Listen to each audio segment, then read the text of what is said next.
আমরা যখনই কোনো জিনিস রান্না করি তখন কিন্তু আমাদের খেয়াল থাকে না যে কতটা হলুদ গুঁড়ো আমাদের হাতে লেগে গেল, বা হলুদ গুঁড়ো বেশি দিয়ে কোনো খাবার বানালেও কিন্তু সেটা খাওয়ার পর আমাদের হাতটা দেখবে হলদেটে হয়ে যায়।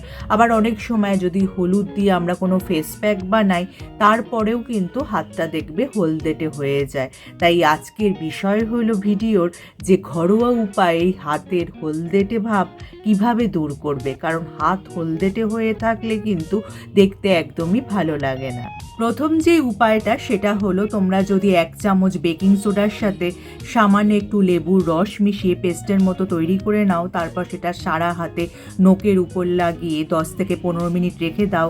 তারপর নরম ব্রাশ দিয়ে ঘষে জল দিয়ে ধুয়ে নাও, দেখবে কিন্তু অনায়াসেই তোমাদের হাতের এই হলদেটে ভাব উঠে গেছে।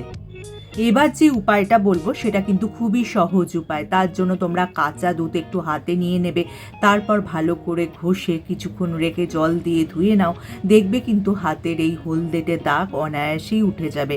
কারণ এই দুধে থাকা ল্যাকটিক অ্যাসিড কিন্তু আমাদের চামড়া বা স্কিনের এক্সফোলিয়েশনের কাজ করে, যার ফলে কিন্তু হাতের ময়লা যেমন দূর হবে এতে, তার পাশাপাশি কিন্তু হাতের হলদেটে ভাবও অনায়াসে উঠে যাবে।